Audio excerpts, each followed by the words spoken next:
Hello WhatsApp guys, তোমরা সবাই কেমন আছো? এখন বাজে রাত 10টা 37 মিনিট। আমাদের লালমনিরহাট জেলায় একটি ভয়ানক ঘটনা ঘটেছে। যে লালমনিরহাট যেখানে সেখানে মানুষকে হায়না অথবা শিয়াল, মানুষ কেউ বলতেছে হায়না, কেউ বলতেছে শিয়াল, মানুষকে কামড় দিতেছে। এই কারণে আর কি আমার সকাল সকাল বাসায় যাওয়া, না হলে তো আমি এমনিতে রাত 1টা বা 12:30টার সময় যাই। দেখি আমাদের সঙ্গে রাস্তায় কিসের কিসের দেখা হয়।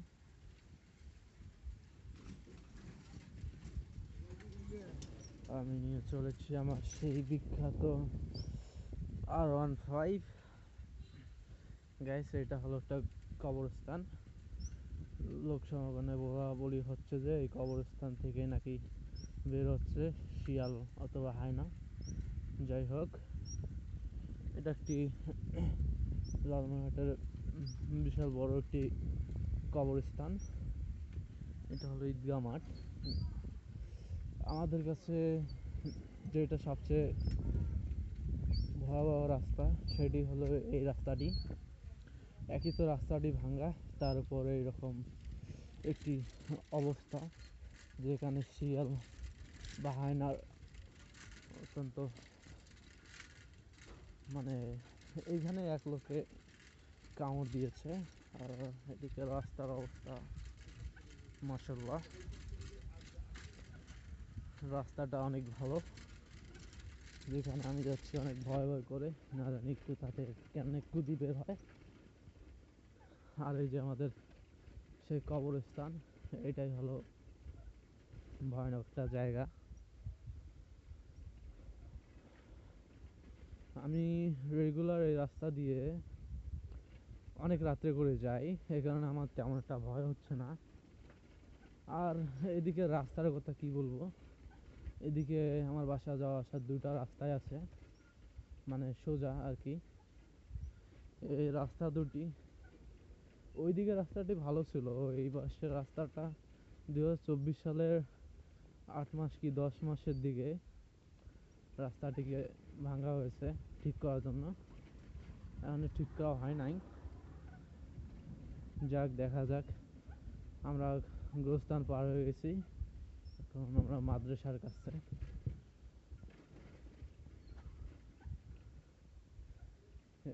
এই শীতের রাত, অন্ধকার। গাইস কি বলবো, মনে মনে এই কন্ট্রাক্টরদের উপর যা রাগ আমার। যদি সামনে পাইছি আর বললাম না, থাক, আমি অতটা চালু না। এত রাত্রে গাইস আমরা একটু ছোটখাটো দোলার মাঝখানে ঢুকেছি।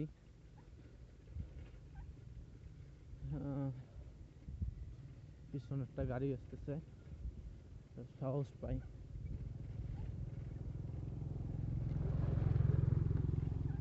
2 দিন আগে ঘটনা কি হয়েছে, সেদিন বাজার ছিল রাত 1টা পর্যন্ত আর কি বাজার হয়েছিল। আমাদের এখানে লালমনিরহাটে বাজার অনেক রাত পর্যন্ত হয়। এই বাজারটি মূলত দুপুরবেলা বসে পারফেক্টলি। সকাল থেকে শুরু হয় কিন্তু দুপুরবেলা স্টার্ট, তারপর রাত 1টা পর্যন্ত বাজার চলে। তারপর দুই লোক বাজার ঘুরে আসতেছিল, বাসায় নিজের বাসায় যাচ্ছিল। এক লোক ছিল নাম করা হুজুর, মানে সে নামেই হুজুর, কাজে ক্যাচ করা যায় বলে। তো আরেকজন ছিল, তার পায়ে সমস্যা ছিল। এখন ওনাদের কথা যে ওটি একটি হায়না ছিল। এখন যেটা হুজুর, ও কি করছে, ও সোজা দৌড় দেয়া পালায় গেছে। সে কিন্তু একবার পিছনে ঘুরেও দেখা নাই যে তার সঙ্গে তার যে বন্ধু ছিল, তার পায়ে সমস্যা, তার কথা একবারও ভাবে নাই। তো সেই লোকটিকে কামড় দিয়েছে। কামড় দেওয়ার পর সে গুরুতর আহত।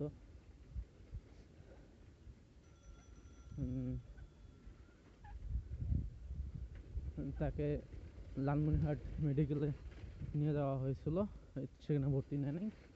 রংপুরেও যাওয়া ডাক্তার বলছে, তার সঙ্গে যে ছিল তাকে বলছিল যে সে বাঁচবে কি বাঁচবে না তার কোনো গ্যারান্টি নাই, তার এতটা ভয়াবহ অবস্থা।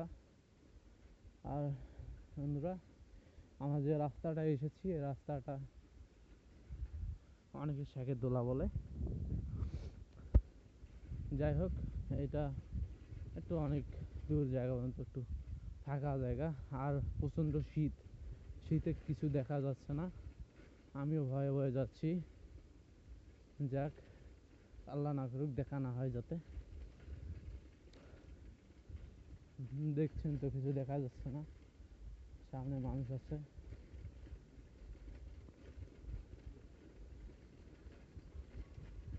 যাই হোক, সামনে দোকানপাট আছে, কিছুই দেখা যায়নি এতক্ষণ। লাইটগুলো দেখা যায় নাই, এখন দেখা যাচ্ছে লাইটগুলো। এই ভাঙ্গা রাস্তাটা পার হতেছি আমরা।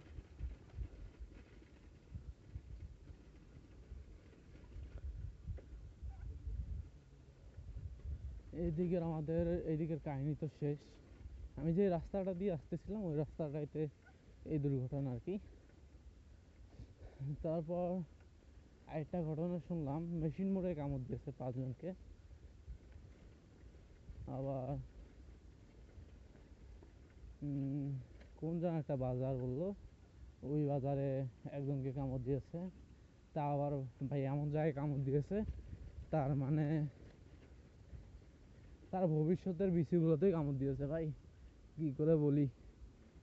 যাই হোক, বলতে তো হবে আপনাদের কাছে। আমি মেন রোডের কাছে এসে গেছি।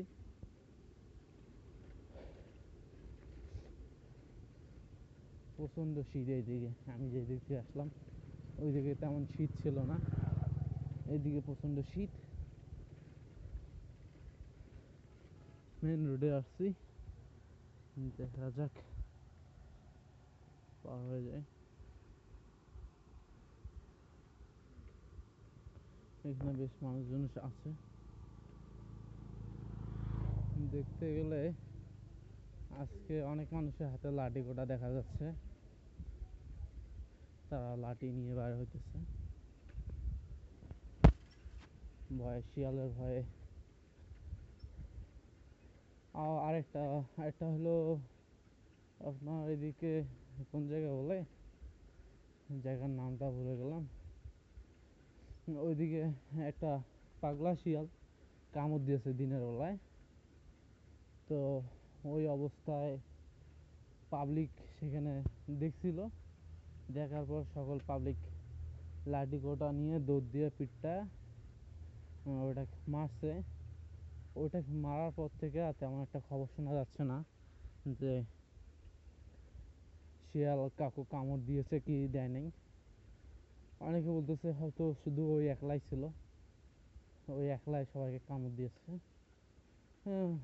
বাকিটা ওই আল্লাহ তালা জানে, আমরা তো শোনা কথা, এখন পর্যন্ত দেখি নাই। কিন্তু অনেকজনের সঙ্গে এরকম হয়েছে। আমরা আমাদের মধ্যে অনেকে দেখেছে, তো আমি কখনো দেখতে যাইনি। এখন ভয় নিশ্চিন্ত আমার নিজের এলাকায় এসে পৌঁছাইছি। তো দেখি কতক্ষণ পর পৌঁছানো যায়।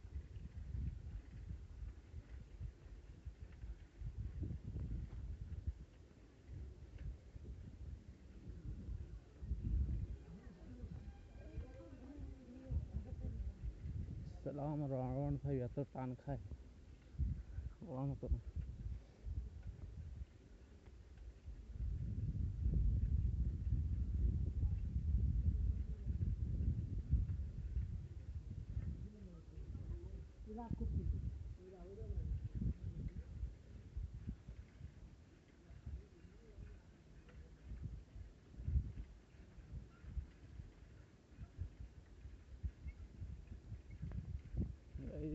মেন রোড থেকে এত দূর আসলাম, কোনো তেমন শীত নাই। আমি এমনিতে রেগুলার দেখি যে বাইরে কোনো জায়গায় শীত থাক আর না থাক, এই জায়গাটা ভাই মারাত্মক শীত থাকে। আজকে তেমন শীত নাই, এই জায়গায় মানুষ র্যাকেট ব্যাট খেলতো। তো আজকে এই ঘটনাগুলো শোনার পর থেকে কেউ আর খেলতেছে না। যাই হোক, আজকে আমরা কোনো শীত নাই। তো গাইস, আজকে ভিডিও এই পর্যন্ত। আমি এসে গেছি আমার বাড়িতে, আর একদিন কথা হবে। Tata, bye bye.